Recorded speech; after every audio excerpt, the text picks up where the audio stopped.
Hi, my name's Jocasta. I built a home by the lake with my own hands, brick by brick, believing it would finally be the one place where I was safe. Then one afternoon, my sister threw a party inside it. My furniture moved, my bedroom locked, my name erased. While my entire family smiled and called it her house, they didn't just take my space, they rewrote my story. What would you do if the people you loved most slowly made you disappear from your own life? I woke up earlier than usual that Saturday, the lake still covered with a thin veil of mist. Jogging has been my ritual for months, down the quiet streets of the small neighborhood just outside Asheville, North Carolina, and back along the trail that borders my backyard.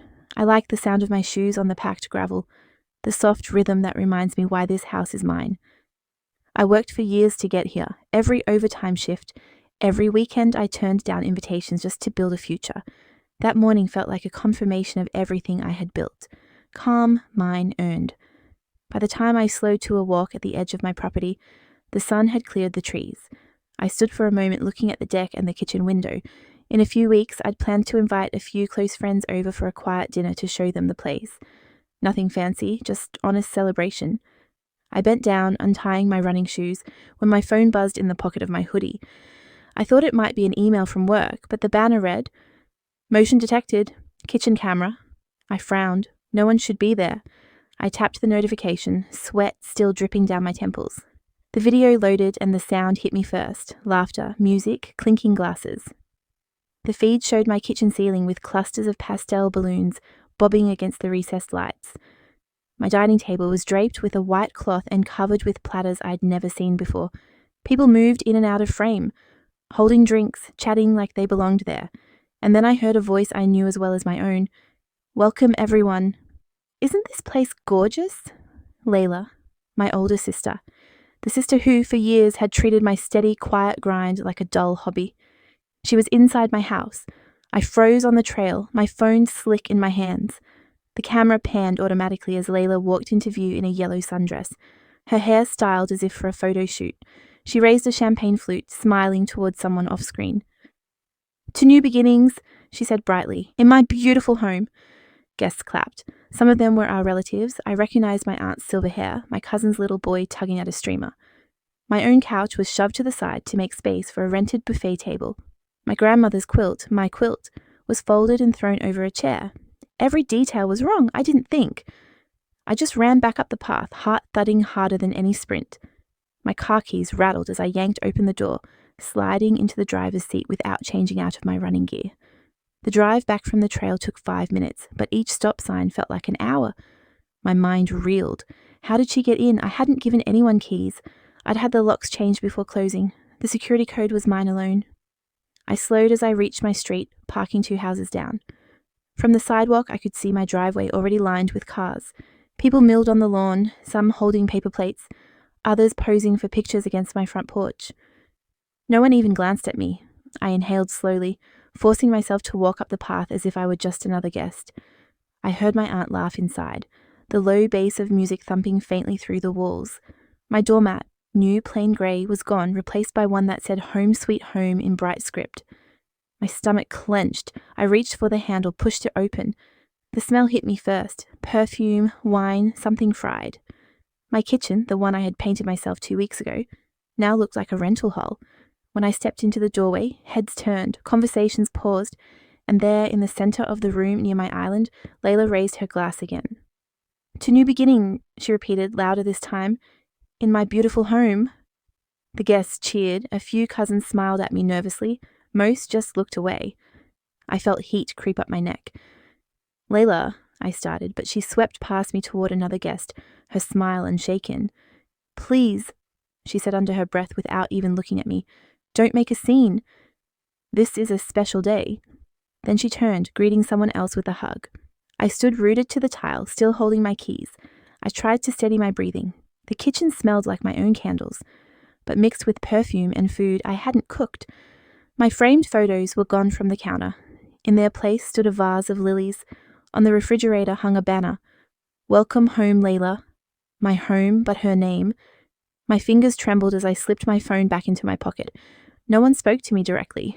My uncle brushed past, mumbling something about how the place looks great. A neighbour I barely knew lifted a drink toward me, mistaking me for a guest. I walked down the hallway toward my bedroom, hoping at least to retreat there for a moment. The music grew softer as the door muffled it. I reached for the knob and turned. Locked. I stared at it, then tried my key from my running pouch. It didn't fit. My bedroom, the only room in the world that was supposed to be mine, sealed against me. For a moment, everything went quiet in my head. I looked back toward the kitchen where laughter rose again. Layla's voice floated down the hall, sweet and clear. I'm so glad you all could be here to see our new start. Our eye leaned against the wall, the cool paint against my damp back. My keys hung from my fingers like dead weight. Somehow, in a house I had bought and furnished, I had become a stranger. The hallway felt colder than it had minutes earlier. I stepped back from the locked door, staring at the knob as if it might suddenly turn for me. My pulse thudded in my temples. I pulled the other keys from my running pouch, the backup set I kept hidden for emergencies, and tried them one by one. None fit. I knocked lightly, not wanting to draw attention, but hoping someone inside might answer. Nothing. My own room, the place where I'd kept my journals, contracts, the mortgage papers, sealed shut. The one place that was supposed to be untouchable was now part of the stage for Layla's performance. A burst of laughter floated down the hall. I inhaled through my nose, forced my hands to unclench. I needed to think, not panic. Turning back toward the kitchen, I caught a glimpse of my mother near the buffet table, her hair swept up like she was at a wedding reception. She was laughing softly with one of my aunts while filling a plate with hors d'oeuvres. I crossed the living room, weaving through clusters of guests who didn't bother to greet me. The music played something upbeat, but it sounded hollow like static in my ears. "Mom," I said as I reached her side, keeping my voice even. "What's going on?" "Layla just told everyone this is her house." She turned to me with a bright smile as if we were discussing the weather. "Isn't this wonderful, sweetie? Look at everyone. She finally did something right." I blinked at her. "Did something right?" "Mom, this isn't her house, it's mine." She gave a tiny shrug, brushing a crumb from her blouse. "Don't spoil it. Just let her have her moment." Across the room, my father caught my eye briefly, then looked away, adjusting his tie like a man stuck at a meeting he wanted to leave. "Dad?" I said, my voice louder than I intended. He shuffled over, expression sheepish. "Jocasta," he murmured, "maybe today isn't the day to confront things. We're all just trying to enjoy ourselves." I stared at him, at both of them, trying to read their faces. "You knew about this," I said finally. "You knew she was planning this party. You may even think she owns this house." My mother's hand reached out, brushing my arm as if I were a child, upset over a lost toy. "Can't we just enjoy today? Please, we don't need drama." The words hit harder than any door lock. Enjoy today? In a home I'd bled for, now being claimed in front of me? I stepped back, the chatter and clinking glasses swelling around me like a tide. My eyes darted across the room. Cousins avoided eye contact, turning their shoulders as I passed. A neighbour smiled weakly, then disappeared into the crowd. Children darted in from the backyard, giggling, holding pieces of chalk. Through the sliding glass door, I could see them on the pavement, writing Layla's house in big, shaky letters, decorating it with hearts. The image seared into me. I moved outside to the deck, needing air. The lake glittered under the noon sun, perfect and indifferent. I had imagined so many things in this spot. A quiet breakfast on Sundays, sketching in a small upstairs studio, hosting real friends who'd supported me. But watching the party unfold through the glass, it felt like someone else's story. A dream I'd wandered into but didn't belong in. A family friend, Mr. Coleman from down the street, caught sight of me through the railing. He started to wave, then hesitated, lowering his hand, turning away before our eyes could meet fully. That small movement, that deliberate avoidance, cut sharper than any insult.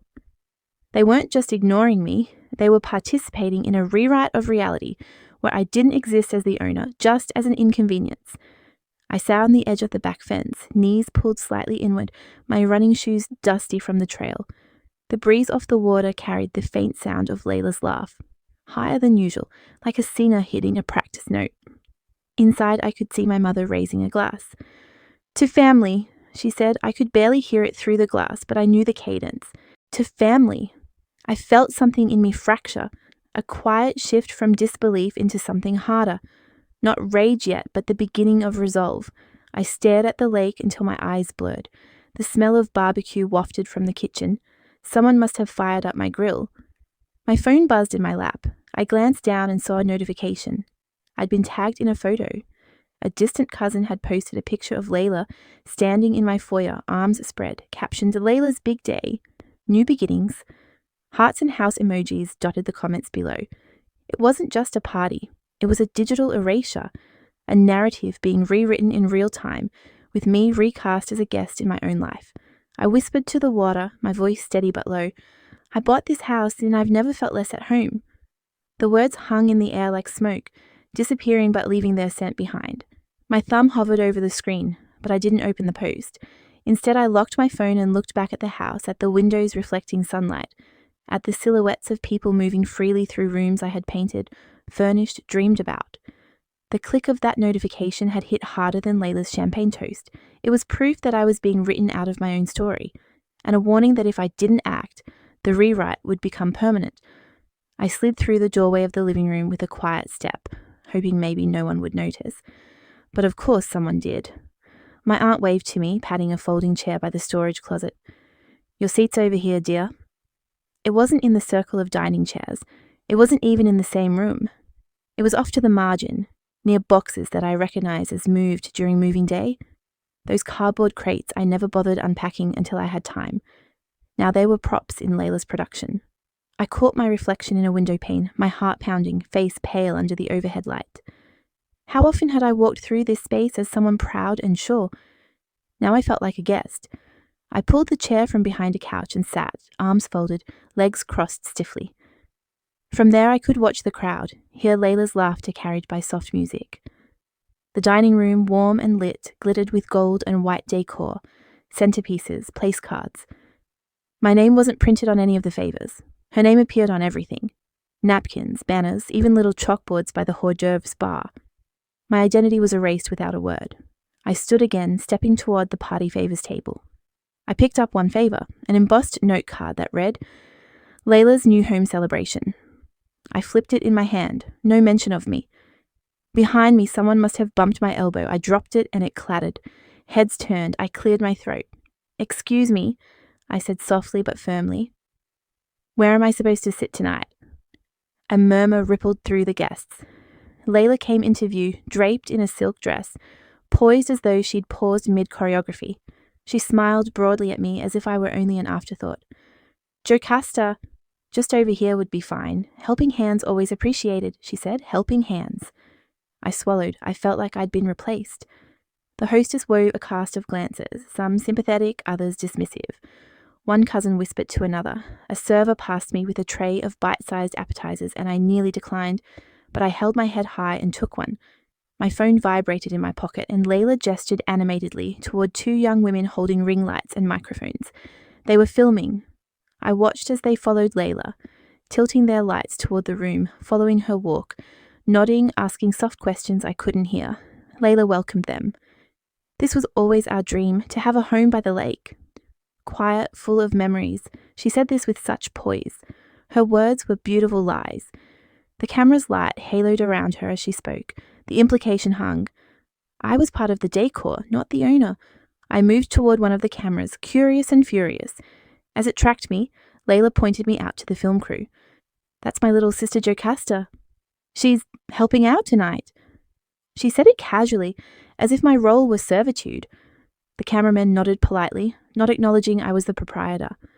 Layla never mentions the work I did, the money I borrowed, the sleepless nights. I felt erased again, shoved to the periphery of my own home. I forced myself to meet the lens. I tried to steady my expression. My throat cleared and I said carefully, Actually, this is my house. The camera operator froze and Layla gave a sharp smile. Oh, Jocasta, always so earnest, she said softly. Guests laughed politely. The camera zoomed away. I realized then this party was not just a celebration. It was a performance in which I was the illusion. I moved back toward the window wall. Guests were stepping over the threshold of my lake view, laughing, pointing at water reflections, reminiscing about future brunches or summer dusk. One guest raised a glass, looked outside at the dock and said, What a view. You two must be very proud. Layla nodded, squeezing the guest's hand. I could see my house, my windows lit, my floors, my studio above, seen as though belonging to someone else. My hands clenched. Inside, someone started playing a cheerful tune, the piano keys echoing faintly. It reminded me of nights I sat at my drafting table, sliding blueprints for a kitchen island. I remembered the smell of fresh paint and the promise I whispered to myself. Soon this will be mine, but that memory felt heavy now, like I was walking through someone else's daydream. I exhaled, stepping away from the crowd. I walked outside through the sliding door to the deck. The air was cooler, the lake shimmering under overhead lights. The laughter and conversation faded behind me, but the buzz of cameras, the hush, the staging was still there. I leaned against the railing and watched silhouettes drift through my living room windows like ghostly film extras in someone else's story. I checked my phone again. No new notifications yet, but I knew in the next hour there would be social media posts, tagged photos, edits that frame it all as normal, as rightful. I whispered to myself, quiet and tight-lipped, not anymore. My voice had strength now, not the timid younger sister, not the one who stayed silent too long. Turning to go back inside, I hesitated, my heart squeezed, but I walked through the door again, refusing to let my footsteps echo like a visitor. The music droned, the guests swayed, the lights flickered. I pressed my palm against a wall, feeling the texture of the paneling I chose. I vowed I would reclaim the narrative, one frame, one conversation, one truth at a time. The first light of morning broke over the lake like a whisper, the kind that sneaks into your bones before you even open your eyes. Soft gold spilled across the glass doors, catching the fingerprints left from last night's celebration. Outside, the world was quiet. Inside, it felt like something had ended.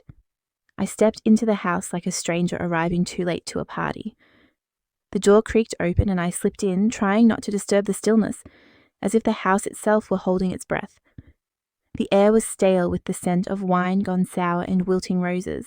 The wax from once-lit candles had melted into stagnant puddles. Streamers sagged from ceiling corners, their bright colours now limp and defeated, like the remnants of a smile someone forced for too long. The silence was unnerving. I dropped my canvas tote on the kitchen counter. It landed with a thud louder than I expected. I busied my hands collecting crumpled napkins, popping half-deflated balloons with my fingernail, and scooping up paper plates that read in bold, festive print, Layla's new home celebration. Layla's name, her face on every photo, her voice in every toast, her laughter echoing in every room. Mine wasn't anywhere, not on the plates, not in the photo frames hastily switched out for the party, not in the memories people made under my roof, sipping champagne on my deck. That stung more than I'd admit. The rhythmic clatter of bottles into the recycling bag offered some mental steadiness. But then something broke through the autopilot, a sliver of something wrong. My bedroom door was ajar. I always locked it. Always. A habit I never dropped, even after moving in. The lock had been scratched from years of use, my little reminder that my space was mine, even if nothing else was. Now it hung open like an unfinished sentence. A knot tightened in my stomach as I crept down the hallway. The carpet muffled my steps, but my heart pounded so loudly it made up for the silence. My hand reached for the knob and paused. That perfume, too floral, too expensive. Not mine, Layla's. I pushed the door open. At first glance, everything seemed undisturbed. My bed was neatly made, the duvet corners tucked just the way I liked them. The curtains moved slightly in the morning breeze from the cracked window. But something was off. The room felt touched. I walked to my desk. The top drawer wasn't fully closed. A paperclip lay out of place, and the documents inside were shifted just enough to scream of tampering. I reached inside and my heart dropped. The folder was gone, not misplaced. Gone. The folder labelled property deed and title. The single most important document I owned was missing. The spot where it had lived was a blank rectangle edged in dust. No, no, no, I whispered, a tight panic squeezing my chest. I dropped to my knees, yanking open the other drawers with shaking hands. Tax documents, a broken stapler, a year-old birthday card, but no deed. I checked everywhere, under the bed, behind the bookshelf, even in the back of the closet where I kept old boots and unopened letters. Nothing. I sat back, stunned, and then a memory hit me like ice water. Layla. A week ago, at my office, she'd been so casual. "Hey, do you mind if I print something real quick?" she'd asked, already pulling a USB from her purse. I remember smiling, waving her toward the printer. not thinking twice. She'd smiled back. Now I couldn't stop thinking about it. I scrambled for my phone and called my mum, straight to voicemail. Again, no answer. I didn't bother leaving a message. I tried my dad's phone next. Same thing, my thumb hovered over Layla's number. I hesitated. Then I opened Instagram instead. The first thing that loaded was a boomerang. Layla raising a glass of champagne, grinning wide, clinking glasses with someone out of frame. Her caption, "We do big things around here." The comments flooded in. "Yes, Queen, you deserve this. So proud of you. Is that your new place?" My name didn't appear once. I closed the app, opened my email. Weeks ago, I had scanned and emailed myself the deed, just in case. I typed deed into the search bar and pulled up the thread. The original PDF was there. I opened it. My name sat proudly at the top. Owner. My name relief surged, but it vanished just as fast when I saw another file in the same email thread. Updated deed.pdf. Attached to a reply from an unfamiliar address, but the same chain. I tapped it open. Layla's name. My chest constricted. I scrolled to the bottom and tapped the file details. Edited 2 days ago. IP address, my parents' house. I blinked, my breath hitched, I reread it. Layla had used my old email thread, changed the document, replaced my name with hers, rewritten the entire narrative. She hadn't just thrown a party, she was hijacking my life. I stood up too fast, gripping the desk for balance. My head spun. I thought back to every little favor she'd asked over the past few months.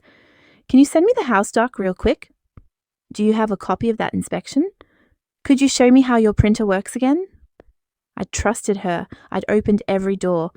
And she had walked right in, wearing perfume that wasn't hers, claiming a house that wasn't hers, rewriting a story that wasn't hers. My throat burned. I opened the notes app on my phone and typed, "If anything happens to me, start here. Layla changed the deed." I hit save. The cursor blinked at me like a warning light. My hands trembled, but I was done being silent. I looked around the room, my room, and felt like a trespasser in my own home. But I knew now, this wasn't over. This was the first chapter in something deeper. And if Layla thought I'd let her steal the ground out from under me, she was about to learn I hadn't lost everything. Not yet, not without a fight. The sun was already casting long, golden rays across the hardwood floor by the time I dragged myself out of bed. I had barely slept. The air in the house felt heavy, stale, almost accusing, like it had absorbed last night's words and was holding them against me. The coffee pot gurgled to life, steam rising like ghostly fingers, but even its strong aroma couldn't cut through the fog in my head. I stood at the kitchen counter staring at my phone, thumb hovering over my mother's contact. I had tried calling her twice yesterday, straight to voicemail both times. Now, after everything I had discovered, I needed answers, or at least some proof that I hadn't imagined it all, that I wasn't being paranoid or emotional, like they always said. When she finally picked up on the second ring, her voice was calm, too calm, like she was busy with something mundane. "Sweetheart, it's early," she said. I could hear the faint clatter of a spoon against a ceramic bowl, maybe stirring oatmeal or soup. Life going on, unaffected. "Mum," I said, already hearing the shake in my own voice, "I need you to really listen." "Please," I took a breath, trying to steady myself. The house deed is missing from the drawer.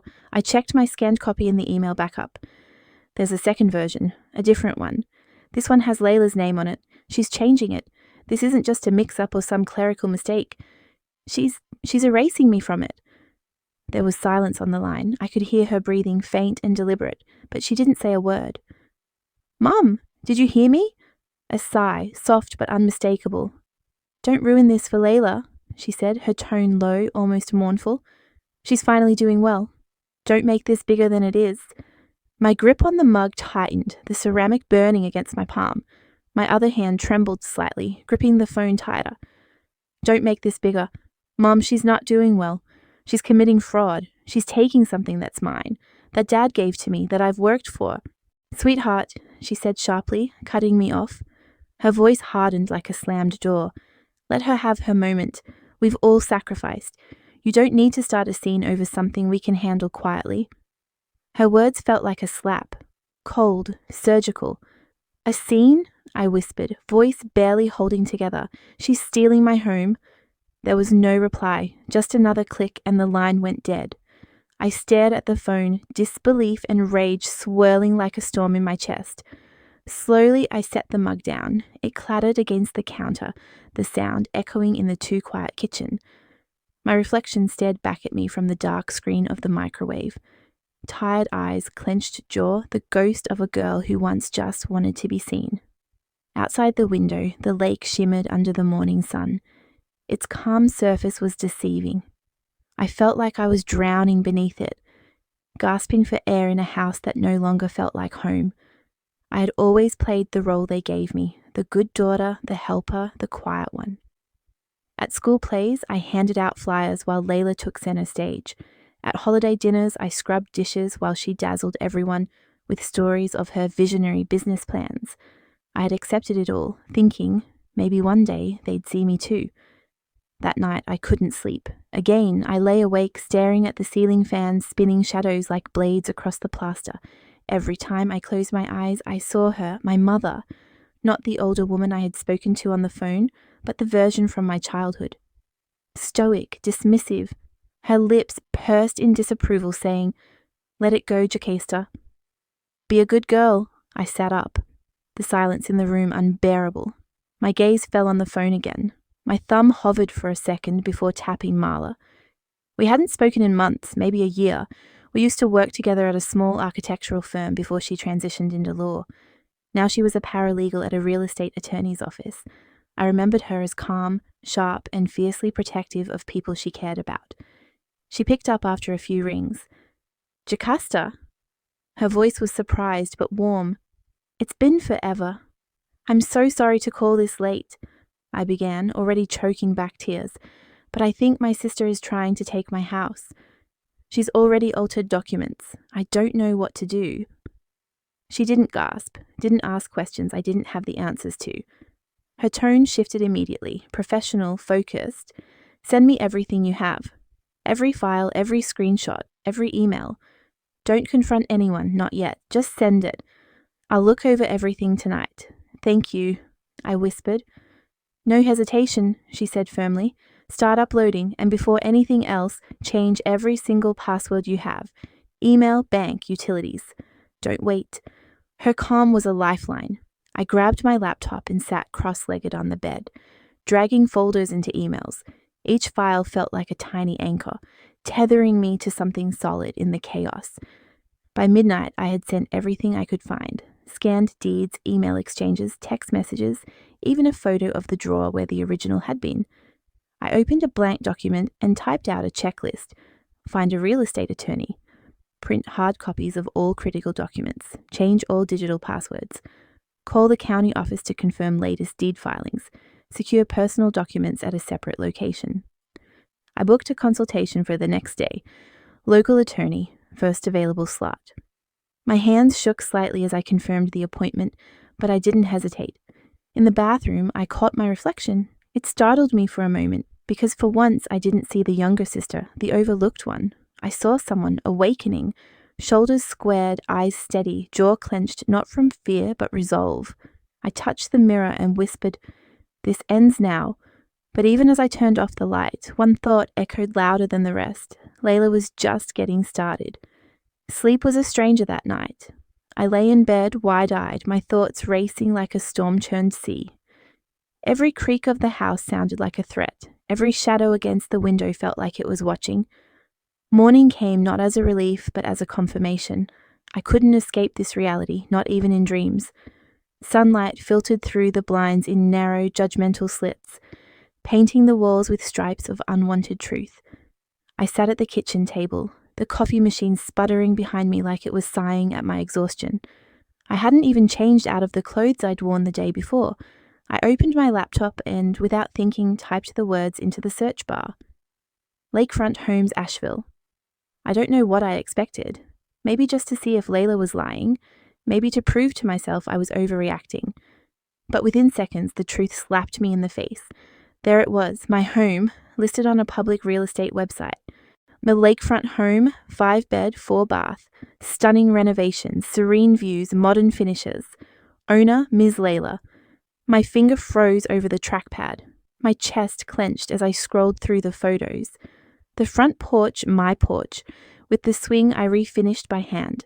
The kitchen with the handmade tile backsplash. every blue tile chosen for a reason.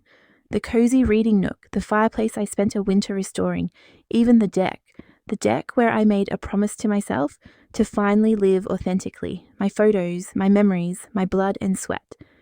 This wasn't a misunderstanding. This wasn't a clerical error. This was theft. Rage surged through me like a current. I clicked on the contact agent button and snatched up my phone, dialing the number listed. It rang twice before a cheerful, scripted voice answered. "Good morning, Lake Vista Realty. How can I help you today?" I forced my voice to stay calm. "Hi, I'm calling about the lakefront property listed under Ms. Layla's name. I believe there's been a serious mistake." "Oh yes, that property is getting a lot of interest. It's a beautiful home." "I know. I built half of it," I said tightly. "I'm the owner. That house is mine." A long pause. I could hear the agent flipping papers on the other end, her voice losing its pep. According to our records, Ms. Layla is listed as the legal owner on the deed." "That's impossible," I snapped. "I never signed anything." "I never sold it. I want to see the documents she submitted." "I'm sorry, ma'am," the agent said, now clearly nervous. "We can't release ownership documents without written consent from the listed owner. You'll need to speak with Miss Layla directly." The call disconnected with a dull tone. I stared at my phone, jaw tight. My breath came in short, angry bursts. Layla hadn't just overstepped. She had crossed a line and torched the bridge behind her. I texted 3 neighbors who lived along the same road. Me. "Hey, random question. Have you seen a for sale sign go up near my driveway recently?" One reply came quickly. Neighbor. "Yeah, 2 weeks ago." "Thought you were moving? Agent parked there last week." 2 weeks. She'd been planning this for 2 weeks, while smiling to my face, acting like we were healing, pretending to care. I didn't remember getting into my car. All I know is by afternoon, I was speeding down the winding road back to the lake house, my fingers gripping the steering wheel until my knuckles turned white. As I turned onto the gravel path, I saw it. Cars. A long row of them parked with precision, sleek luxury vehicles lined up like it was a wedding or a film shoot. People in linen suits and sundresses laughed on the porch with wine glasses in hand. Layla's influencer circle. I parked at the very end, slammed my door shut, and walked toward the house with the kind of quiet determination that drew looks. I stepped inside without knocking. She was in the kitchen, posing by the island as a photographer captured her pouring champagne into a flute. She looked radiant, styled to perfection, with that rehearsed grace of someone who always knew how to perform. She didn't even flinch when she saw me. "Layla," I said evenly, "why is the house listed under your name?" The chatter in the room died down just enough. Phones lowered, faces turned. She glanced over her shoulder, her smile never faltering. "Oh, Jocasta, don't make a scene. You're always so emotional." "Answer the question." She took a sip of champagne before responding. "Let's just say the house was wasting its potential. You treated it like a sanctuary, but this place was meant to be seen, to be loved. By the world, you forged ownership documents." I said louder, clearer. "You filed for a sale of property that doesn't belong to you." She gave a dismissive chuckle. "You're being dramatic again." "No, I'm being accurate. What you did is illegal. It's called fraud. You can't just rewrite reality to suit your ego." The crowd grew uncomfortably silent. Some of the guests glanced at one another. I could see the momentary shift in Layla's expression. Her smile twitched, her hand tightened on the stem of the glass. "Watch your words, Jocasta," she said, her voice now quieter, darker. "I've watched my words my entire life. I've bitten my tongue so many times it's scarred. Not anymore. You're overreacting. Everyone deserves a fresh start," she said coolly. "Yes," I said, stepping forward, "but not at the cost of someone else's life. Not by stealing what they built." Her friends stared, unsure if this was still part of the drama or something dangerously real. No one dared interrupt. I turned, refusing to let her see the tears forming in my eyes. My voice didn't crack. My steps didn't falter. I walked out with my spine straight, leaving behind the curated lies and staged perfection.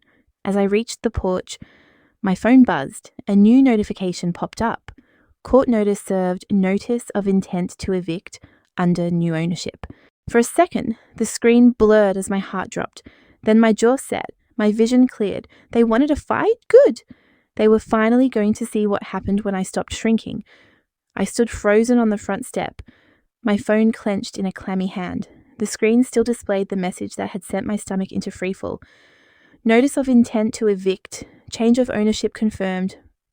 The words burned like ice, cold and cutting, as though they'd been branded onto my skin. I stared at them for what felt like an eternity. My reflection ghosted on the screen. Layla had taken it further than I ever imagined. I thought she just wanted the spotlight. Turns out she wanted the whole stage, curtains, floorboards and all. And now she was trying to throw me out of the home I had lived in for over a decade. The same house Dad helped me finance, the one I had poured sweat, savings and memories into. But I wasn't the same girl who used to fold under their pressure. Not anymore. The denial had passed. This wasn't just a family feud. It was fraud. It was time to fight back. And this time I had the truth on my side. I stepped inside and locked the door behind me with a firm click. My living room was quiet, serene, its warm wooden floors, soft beige couch, and tall windows offering comfort that now felt threatened. I walked straight to my study, the only room where my anxiety somehow transformed into fuel. I turned my desk into a war room. Piles of documents surrounded my laptop. Printed copies of emails, stills from the home security footage, the scanned deed with my name clearly marked. Every corner of my desk held a different type of evidence.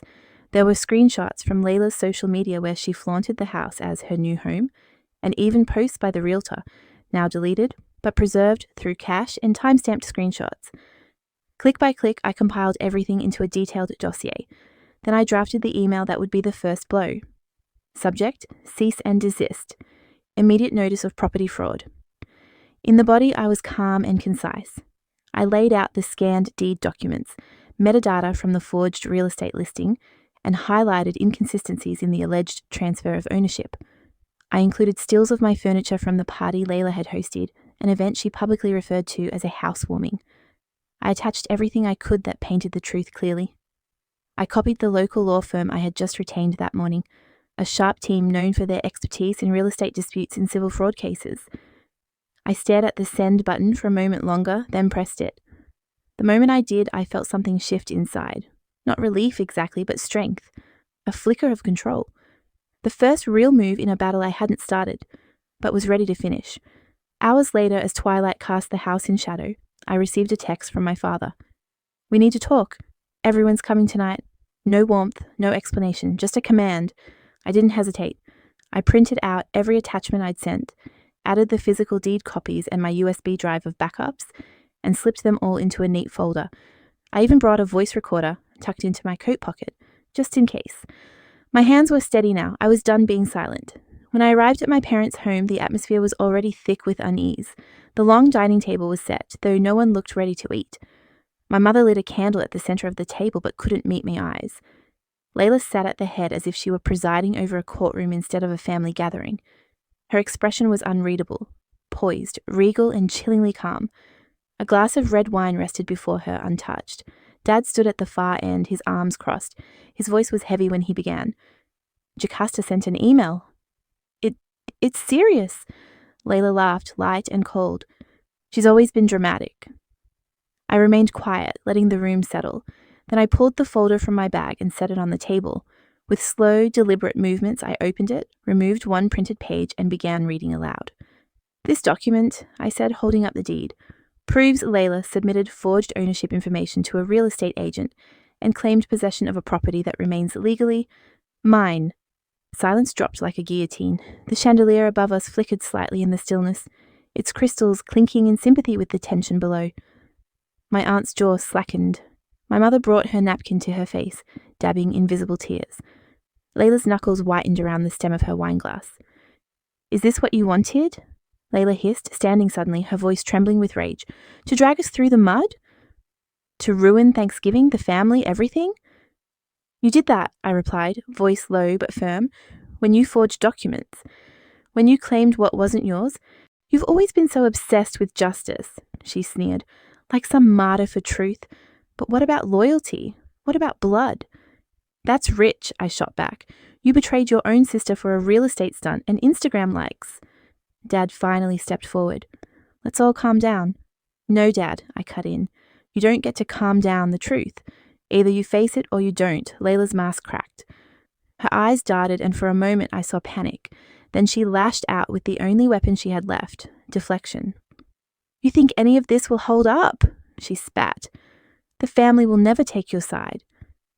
"I don't need them to," I replied quietly. "I have the law." She stood silent for 1 second longer, then knocked over her wine glass with a swipe of her arm. Red liquid spilled across the white table runner, soaking it like blood on snow. The sound of glass shattering cut through the room. Without another word, she stormed out. The front door slammed hard behind her. No one followed.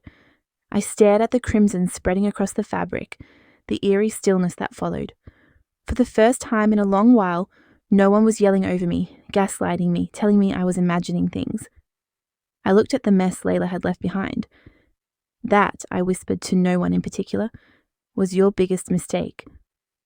And I meant it, because this time I wasn't just standing up to my sister. I was bringing the whole house of cards down, with evidence. The house was quiet, too quiet. It was well past midnight, but sleep was out of the question. I sat motionless in the living room, surrounded by shadows and the soft hum of the refrigerator in the distance. Layla's seat at the head of the table stared back at me like a ghost. The wine glass she had shattered had long since been swept up, but the sound of it breaking still rang in my ears, sharp and final. My phone lay face down on the coffee table. Dark. Silent. I hadn't touched it since Layla left, and I knew she wouldn't be calling. Her last words echoed through my mind like a verdict.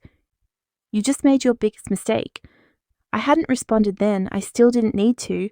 Sometimes silence is the only truth that matters. By dawn, I was already dressed. The morning light was pale and grey, filtering weakly through the curtains. The air in the house felt different now, like it had exhaled a truth it had been holding too long. My father's voicemail, left some time before sunrise, played on a loop in my head. I hadn't even needed to press play again. "You should apologize. This is still family." His voice wavered, unsteady in a way I hadn't heard since I was a child. He sounded old, defeated, but I couldn't bring myself to feel pity. Apologize for what? Defending the business I had built from scratch? For refusing to hand over everything I had worked for just to keep the peace? Number. Not anymore. I moved quietly through the hallway toward the guest room Layla had claimed for her own during her stay. Her suitcase sat in the corner, unopened since the previous night. The framed photos she had arranged on the dresser, smiling faces from the party, toasts raised mid-laughter, seemed almost mocking now. I picked each one up and turned them face down. I pulled open drawers, folded her clothes neatly, boxed her shoes, and unplugged the small lamp she'd used. I packed everything into her suitcase, moving with cold efficiency. This wasn't an act of cruelty, it was a boundary, a long overdue one. Then came the locks. I grabbed the toolkit from the basement and methodically changed every lock in the house. Front door, back door, even the sliding glass panel in the kitchen. One by one, I turned the screws, each metallic click sounding like punctuation at the end of a sentence I had been writing for years. There would be no more surprise visits, no more uninvited entrances masked as family time. By midday, I was outside, placing Layla's suitcase and a small box of her remaining items on the front steps of her townhouse. I didn't ring the bell. I didn't leave a note. Just placed the items neatly, deliberate, silent, final, the way it had to be. Back at my desk, I drafted an email. My lawyer would send it officially, but the words were mine. Effective immediately. Any further unauthorized presence on my property will be considered trespassing and prosecuted accordingly. All rights reserved. This is not a negotiation. I stared at the screen for a moment, hesitating. Then I hit send. There was no going back. I didn't want to. The afternoon sun had begun to fill the house with golden light, casting long shadows across the hardwood floor. I wandered into the kitchen and began wiping down the countertops. Her glassware, still drying on the rack, was tucked into the cabinet. The last remnants of her presence, small but intrusive, were slowly being erased. And then I saw it, a small magnet on the fridge. Family is forever, it read, in bold cursive with tiny cartoon hearts. It had been there for years, unnoticed, unchallenged. My fingers hovered over it for a moment before I pulled it free and held it in my palm. There was no bitterness in the gesture, only clarity. That phrase had once felt comforting, now it felt like a chain. I dropped it into the recycle bin with a light flick of my wrist. It landed with a soft thunk, and just like that, it was gone. The rest of the day passed in quiet waves. I read a few emails, caught up on some neglected work, but mostly I just sat in the silence. It didn't feel empty. It felt earned. A clean slate, not a void. As night fell again, the house grew darker but lighter, paradoxically. The weight was lifting. Then my phone buzzed. I looked over, half expecting another voicemail, another guilt-laced plea. But it wasn't that. It was a simple vibration, signaling a message had been delivered. A package on the coffee table. I had nearly forgotten. I reached over and picked up the small envelope I had left there the day before. Inside was a flash drive. On the label, in Layla's handwriting, were 3 words. Just in case. My stomach twisted. I stared at the drive for a long moment, heart beginning to thump harder in my chest. I knew her well enough to know this was her final card, her ace, her parting shot. I plugged the drive into my laptop and watched the screen flicker to life. A single video file, untitled. I hovered over it. My finger trembled, not from fear, but from the knowledge that whatever she had left for me, it wasn't done out of kindness. This wasn't closure. It was her way of keeping a piece of herself embedded in my life even after being cut out. I clicked the file. The screen went black, and then slowly a familiar image began to fade in. My breath caught as I realized what it was.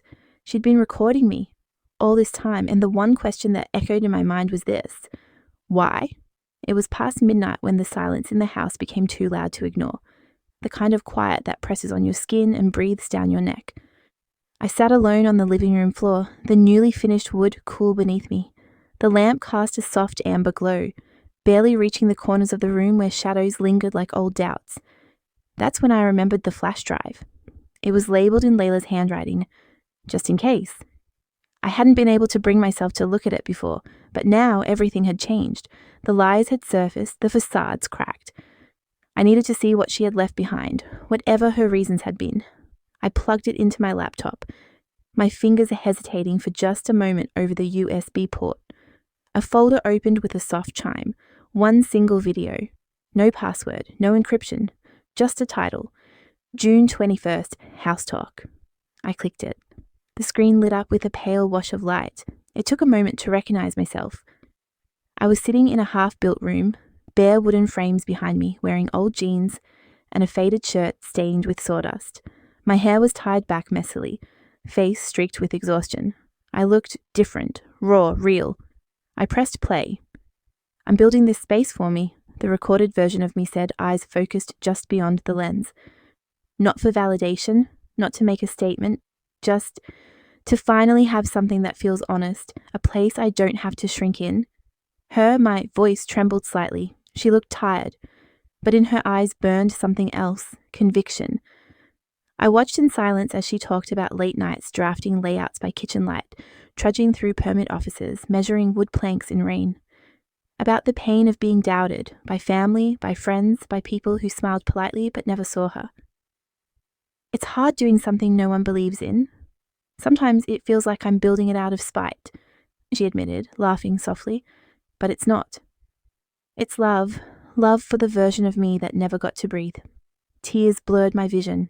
That video, recorded 6 months ago, wasn't just a digital file. It was a time capsule of every invisible brick I laid down when no one else was looking. A reminder that even when I was buried under doubt, I still built something true. I closed the laptop with reverence, like placing a bookmark in a sacred text. The silence returned, but this time it didn't feel lonely. It felt earned. I picked up my phone and sent a short text to my cousin Dana. "Check your email soon." Minutes later, she replied, "I saw what Layla did. I'm so sorry. You didn't deserve that." She included screenshots, supportive messages from other relatives, vague posts about injustice, a few confessions from people too afraid to take sides before. Some were still silent, but others were quietly stepping forward. I typed back, "Thank you." Some bridges burn because they were never meant to hold us. As the hours passed, something shifted. On the local neighborhood forum, threads began to surface, speculation about Layla's ethics, how her listing was misleading, whether she'd crossed a line. Someone cited a conflict of interest with the real estate office. Another post from the HOA board confirmed that Layla's nomination for the neighborhood committee had been rescinded. Then came an email from Layla. Subject, "I'm sorry." "I went too far," she wrote. "I just felt like you always had it together. I didn't mean to ruin things, I just got caught up." I stared at the words, reading them again and again. Was it guilt or just damage control? My fingers hovered over the keyboard, a reply forming. Then slowly, deliberately, I hit delete. Silence was my answer. The next morning, I opened my doors for the first time, not for contractors or inspectors, but for friends, people who had sent quiet support during the chaos, a soft housewarming brunch. Nothing fancy, just warmth. The living room filled with light and laughter. The scent of cinnamon rolls drifted from the oven. Neighbours brought flowers, homemade pies, gentle hugs. Some avoided eye contact when talking about Layla. Others simply said, "You earned this," and that was enough. I placed a framed quote by the entry table, words from my late grandfather. "Some people will always want what they didn't earn. Don't let them teach you to feel guilty for earning it." Several guests paused to read it. One neighbour touched my shoulder gently and said, "That's exactly what I needed to hear today." I nodded, not with pride, but with peace. As the day turned to evening, the guests drifted out one by one. I poured myself a glass of wine and walked barefoot through every room, each one echoing differently now, no longer hollow, no longer haunted. I paused by the window. The lake shimmered in the twilight, soft waves catching the fading sun. I turned slowly, taking in the house, the drywall, the beams, the paint I chose, the scars beneath each coat. My home, not perfect, but mine. I whispered into the stillness, this house was never the reward. It was the mirror, and now I finally see myself.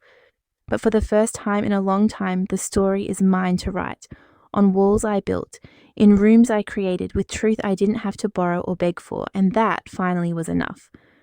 Before we wrap up, here's what this story taught me, and maybe it'll speak to you too. Sometimes the people who share our blood can still be strangers to our values. Family isn't about who shares your last name, but who stands beside you when the ground crumbles. What would you do if the very people meant to protect you were the ones quietly taking everything? If this story resonated with you or reminded you of your own silent battles, leave a comment below. I'd love to hear your thoughts. And don't forget to subscribe to the channel for more real-life stories, just like this, raw, powerful, and deeply human.